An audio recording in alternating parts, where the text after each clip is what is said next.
Hi there, my name is Ewan Nicholson. Welcome to my YouTube channel, Remembering Love. The title of today's video is How Experiencing Interior Silence Helps Heal Childhood Trauma.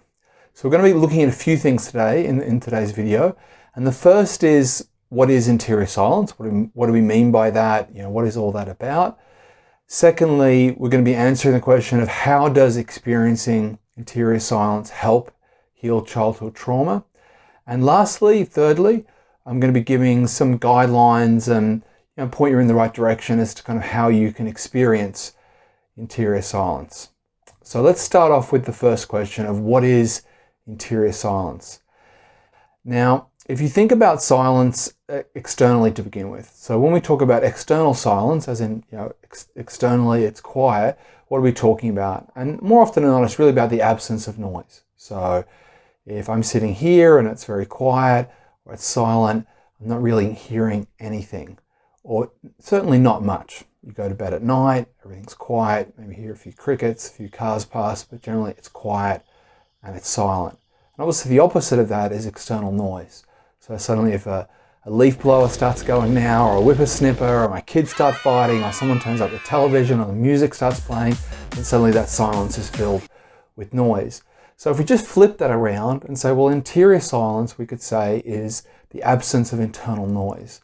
So when we get to a point where inside our thoughts, feelings and body, we feel a quietness and a stillness and a silence, it's the absence of internal noise.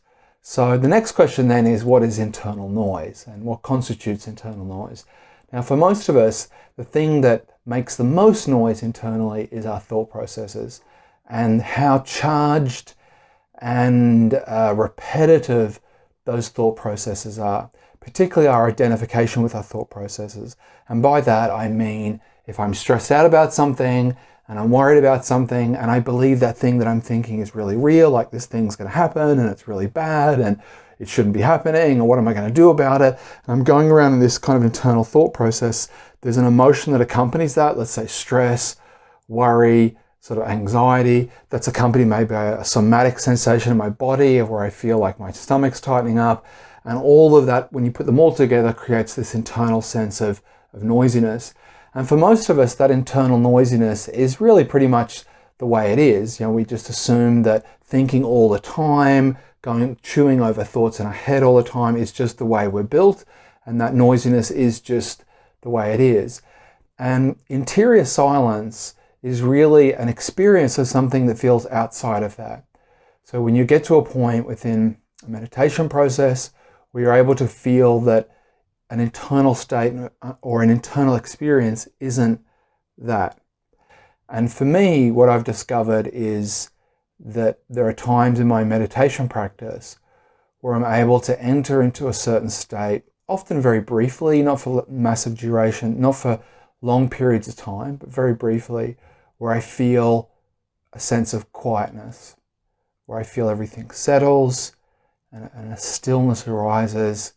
And in that space, there is a great serenity, there's an internal sense of peacefulness, and there's a sense of, not that my thoughts stop, but I just feel not identified with my thoughts, or I feel there's a separation between that thinking process and my awareness, that it kind of peels off. And I feel like I'm observing my thoughts, or my experience of myself is something outside of my thoughts.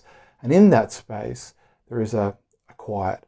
And it's a quiet that feels that there's a contentment in it, where I feel like a certain kind of desire just to be in that space. That in that space, I've got nothing to do, I've got nowhere to go, there's nothing to achieve, there's nothing to stress out about. That I don't have to be anywhere or be anything, or I'm not this human doing. Rather, I'm in this, sort of deep, restful, present moment that is self-fulfilling, doesn't require anything. So that's been my experience of interior silence. And the reason I feel it's so helpful in healing childhood trauma is, maybe you get a sense of what it is as I'm talking about it, is just, it goes counter to most of what my internal experience is.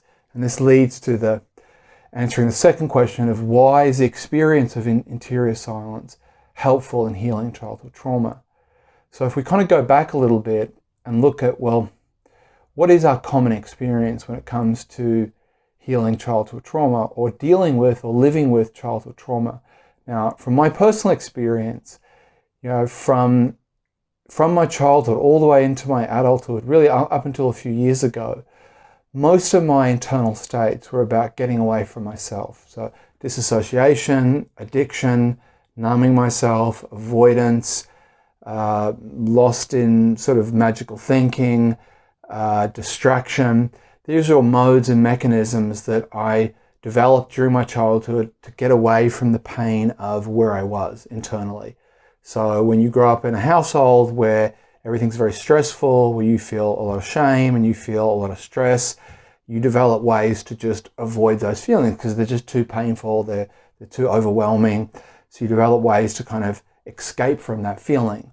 Now, you can't escape very far because on a practical level, you're stuck there, but on a mental level, you can only escape as far as your mind allows you to disassociate or to get away from what's going on internally. So what happens is, those practices and adaptations, that sort of function in our childhood then follow us into our adulthood and become their own kind of problems. And they're also just very difficult to switch off because what ends up occurring is that mode of being or that mode of escaping and distracting and avoiding becomes just the way it is. It's not like that's a state of mind we're in temporarily. This is just a default way of viewing the world and viewing ourselves. So we get to a certain point in our adult life where that feeling of moving and distracting is just what we experience as life, as our own internal experience.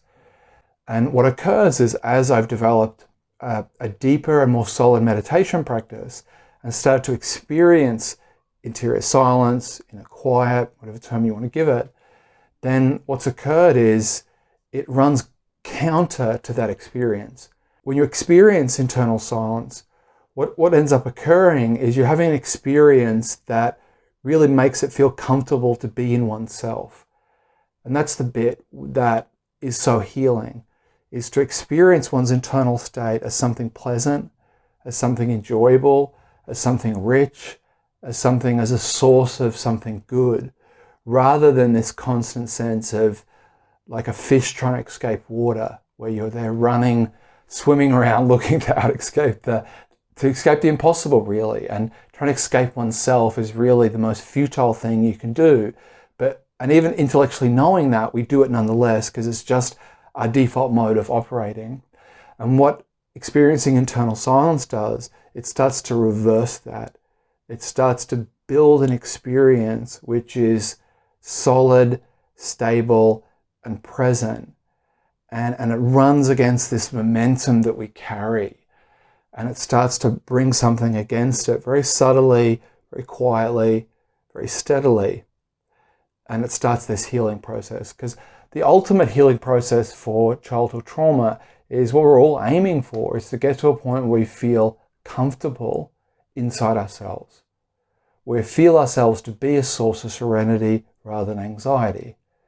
And that's what we're all looking for. That's the aim of the game. That's why we do what we do. That's why we do these videos. That's why we get therapy. That's why we do all the things that we're doing. Because on a fundamental level, what we're searching for is a return to a feeling of internal serenity, of internal peace. And what happens is through a meditation practice that is developed long enough and seriously enough, you get to a point where you get little snippets of that, where you just get little moments where you feel, okay, that's what it feels like. So I would recommend, if you are in this healing journey and you're looking for, very concrete and straightforward ways to help heal and deal with your childhood trauma, developing a solid, consistent meditation practice is going to have an enormous benefit on you. Because this silence that I'm discussing it's healing. It's there. It's available. It's not something outside of ourselves. It's not something that we have to kind of pay for or acquire or be more of something of ourselves. it's this weird reversal of this where we just have to sit still long enough, consistently enough, and it arises in a very natural way. It is really our natural state that we're trying to return to. So this comes to the third point, is like, what would be my recommendations that if you want to experience interior silence, what do you need to do to kind of get to that point? Now, this isn't going to be a how to meditate video or 10 steps on learning to kind of create an interior silence. I'm just going to give you to start with, and I'll try to maybe do some more detailed videos in the future, but just some basic pointers to get started with. If I was to go back 5 years and give myself advice, it would be this. It's better to do a small amount of practice consistently on a day-to-day basis than it is to try do 60 minutes a day for 5 days and quit and kind of have an irregular practice that's maybe longer and more in depth, but it's more inconsistent. And that's probably one of the, not mistakes, but one of the things that I've learned over the last few years is the consistency of my practice matters.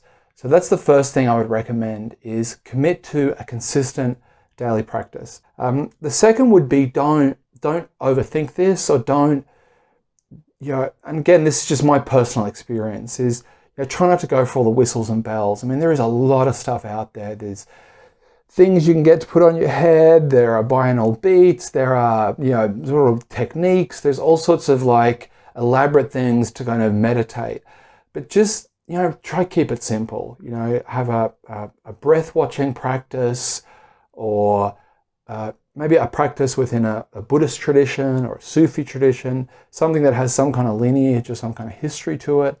Maybe join a meditation group or get a meditation teacher, but try get something that's really simple and straightforward. I use a meditation app called Insight, which is Insight meditation app, which is pretty common. I'll put a link to it. It's very straightforward. It's free. It has a timer. It has some guided meditations. It keeps track of kind of what you're doing, etc., etc. So it's quite encouraging. It'll tell you how many consecutive days you've done. And I found that very helpful. And lastly, it's just trying to understand that what you're aiming to experience is already there. And this is the weird thing about a meditation practice. It's kind of the practice of undoing rather than the practice of getting. It's like a subtraction process rather than an acquisition or adding process. So what you're doing is you're sitting down and you're counting your breaths, or you're just being present with what's going on inside your body, is you're trying to just allow what's there to kind of rise up, that you're not really trying to do anything as such. And that is difficult because I think it goes against a lot of what we feel that we should be doing something, we should be getting somewhere. And it's taken me quite a long time for my meditation practice to kind of loosen up a little bit. I certainly haven't got rid of it, but loosen up the anxiety and pressure of getting somewhere. I'm here and have I got past my 10 minutes? And there's this kind of internal stress a little bit to relax, or this internal stress to find peace. And I'm trying to get there, and 10 minutes seems like half an hour. And what's happened over time is it's ended up changing, where I feel like maybe I've been meditating 10 minutes and I've suddenly discovered it's 30 minutes. So rather than feeling like it's a struggle to get there, it feels like it passes very quickly. And I think that's a kind of a good sign that you're moving into a more easy and more relaxed space.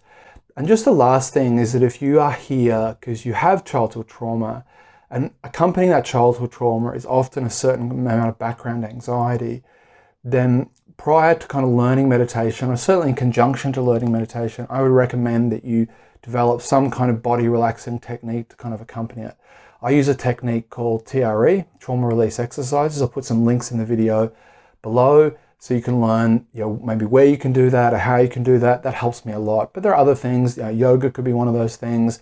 But if you have a lot of background anxiety and you go to sit still for 10 minutes, you find that volume 3 anxiety, suddenly when you close your eyes and you're doing nothing, can suddenly move up to like a volume 8. And it's difficult because suddenly all you're faced with is all that stuff that you've been kind of distracting yourself away from is suddenly at the forefront of your mind. And it's then very difficult to kind of sustain a practice. So if you have that sense of background anxiety, then I would recommend that in addition to developing a practice, you develop a nervous system regulation practice, a somatic practice, something like TRE, or certainly sort of some type of yoga practice before you meditate, just to get your body in more of a relaxed space that will enable you to kind of settle into yourself more easily. So look, I hope this has made sense. I hope this has helped you. If it has, please like and subscribe. Okay, thank you.